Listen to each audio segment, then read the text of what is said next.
Hi అండి. నమస్తే. నేను మీ Vaishnavi. Welcome back to foodies light. ఈరోజు రెసిపీ వచ్చేసి నార్త్ ఇండియన్ స్టైల్లో రాజ్మా మసాలా కర్రీని ఎలా ప్రిపేర్ చేసుకోవాలో చూపించబోతున్నాను. రాజ్మా గింజలలో ఉండే ఫైబర్ ఇంకా ప్రోటీన్ కంటెంట్ వల్ల వెయిట్ లాస్ అవ్వడానికి, ఇంకా బ్లడ్ షుగర్ లెవెల్స్ని కంట్రోల్ చేయడానికి, అలానే హార్మోనల్ ఇంబ్యాలెన్స్ ఉన్న వారికి ఇవి చాలా హెల్ప్ అవుతాయండి. మరి ఇన్ని హెల్త్ బెనిఫిట్స్ ఉన్న రాజ్మా మసాలా కర్రీని ఎలా ప్రిపేర్ చేసుకోవాలో ఫాస్ట్గా చూసేద్దాం. రాజ్మా మనకి 2 రకాలుగా అవైలబుల్‌లో ఉంటాయి. ఒకటి ఇలా రెడ్ కలర్‌లో ఉంటుంది. ఇంకోటి వైట్ కలర్‌లో ఉంటుంది. నేను రెడ్ కలర్‌లో ఉండే రాజ్మాని ఒక కప్పు తీసుకొని ఇలా ఒక బౌల్‌లో వేసుకొని ఇందులో వాటర్ వేసుకొని 2, 3 సార్లు శుభ్రంగా వాష్ చేసేసుకున్నాను. ఇప్పుడు ఇందులో సరిపడా వాటర్‌ని వేసుకొని ఒక 8 గంటల నుంచి 12 గంటల వరకు వీటిని నానబెట్టుకోండి. మీరు వైట్ రాజ్మాని కూడా తీసుకొని ఈ కర్రీని ప్రిపేర్ చేసుకోవచ్చు. ఇప్పుడు ఇవి 12 గంటల సేపు నానిన తర్వాత ఇందులో ఉన్న వాటర్తో సహా ఒక ప్రెషర్ కుక్కర్లో వేసేసుకోండి.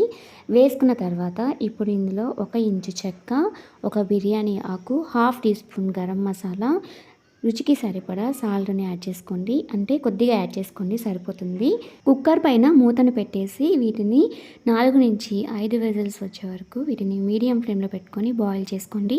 రాజ్మా ఉడికేలోపు ఇప్పుడు ఒక చిన్న మిక్సీ గిన్నెని తీసుకొని అందులో 1.5 ఇంచు అల్లం, ఒక 10 వెల్లుల్లి రెబ్బల్ని తొక్కవలుచుకొని వేసుకోండి. 2 పచ్చిమిర్చిని ఇలా సగానికి కట్ చేసుకొని వేసుకోండి. ఇప్పుడు దీనిపైన మూతను పెట్టేసి మెత్తటి పేస్ట్ లాగా గ్రైండ్ చేసేసుకొని ఒక పక్కన పెట్టుకోండి. 4-5 విజిల్స్ వచ్చిన తర్వాత ఇప్పుడు స్టవ్ ఆఫ్ చేసేసుకొని కుక్కర్ని దింపేసి ఇందులో ఉన్న ప్రెషర్ని మొత్తం తీసేయండి. మీరు ప్రెషర్ తీయకుండా అలానే ఉంచారంటే ఇవి ఓవర్గా బాయిల్ అయిపోయి కర్రీలో వేసినప్పుడు మెత్తగా మ్యాష్ అయిపోతాయి. ఇప్పుడు కుక్కర్ మూతని తీసి ఈ రాజ్మాలో ఉన్న వాటర్ అంతా డ్రైన్ అవుట్ చేసేసి ఈ రాజ్మా వరకు జల్లి గిన్నెలో వేసుకొని పూర్తిగా చల్లారనివ్వండి. ఇప్పుడు స్టవ్ పైన కడాయిని పెట్టుకొని అందులో 3 టేబుల్ స్పూన్ల ఆయిల్ని వేసుకోండి. ఆయిల్ హీట్ అయ్యాక ఇందులోకి 1 టీ స్పూన్ జీలకర్ర వేసుకోండి. జీలకర్ర చిటపటలాడుతున్నప్పుడు ఇప్పుడు ఇందులోకి ఒక 2 పెద్ద ఆనియన్స్ని ఇలా సన్నగా ముక్కలుగా కట్ చేసుకొని వేసుకోండి. వేసుకున్న తర్వాత ఇప్పుడు గరిటెతో బాగా కలితిప్పుకుంటూ ఇవి కొద్దిగా ట్రాన్స్పరెంట్గా మారి పింక్ కలర్లోకి వచ్చే వరకు వీటిని ఫ్రై చేసుకోండి. ఇవి పింక్ కలర్లోకి వచ్చాక ఇందులోకి గ్రైండ్ చేసుకున్న పేస్ట్ను వేసుకొని బాగా కలతిప్పుకొని ఈ పేస్ట్ కూడా వేగిపోయే వరకు బాగా వేపుకోండి. ఇవి బాగా వేగిపోయాక ఇప్పుడు ఇందులో నుంచి ఆయిల్ రిలీజ్ అవుతుంది. ఆ టైంలో ఇందులోకి ఒక మీడియం సైజు టొమాటోని ఇలా చిన్న ముక్కలుగా కట్ చేసుకొని వేసుకోండి.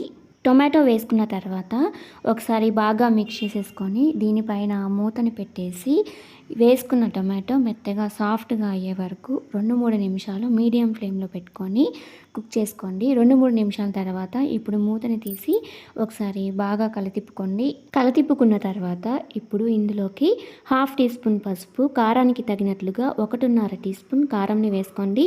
మనం ఆల్రెడీ పేస్ట్లో వేసాం కదా పచ్చిమిర్చి, కొద్దిగా చూసుకుని వేసుకోండి. ఇప్పుడు 1.5 టీ స్పూన్ ధనియాల పొడి, రుచికి సరిపడా సాల్ట్ని యాడ్ చేసుకోండి. ఇవన్నీ వేసుకున్న తర్వాత గరిటెతో బాగా మిక్స్ చేసేసుకోండి. మిక్స్ చేసుకున్న తర్వాత ఇప్పుడు ఇందులోకి 3 పెద్ద టొమాటోస్ని ప్యూరీ చేసుకొని వేసుకోండి.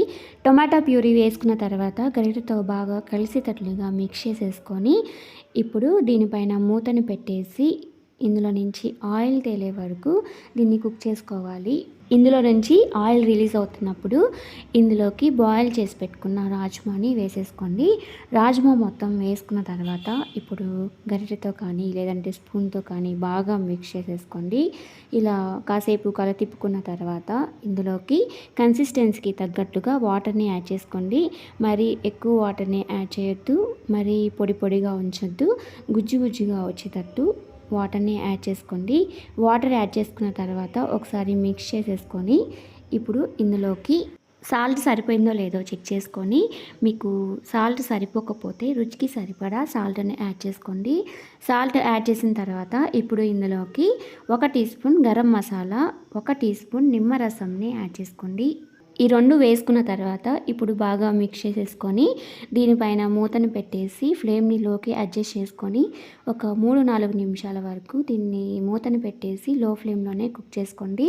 3-4 నిమిషాల తర్వాత స్టవ్ ఆఫ్ చేసేసుకొని సన్నగా తరిగిన కొత్తిమీరని యాడ్ చేసుకొని దీన్ని దింపేసుకొని సర్వ్ చేసేసుకోండి. ఈ రాజ్మా కర్రీ వచ్చేసి రైస్ ఇంకా రోటీ, పుల్కా, పూరి ఇలా ఏ కాంబినేషన్లోకైనా చాలా టేస్టీగా ఉంటుంది.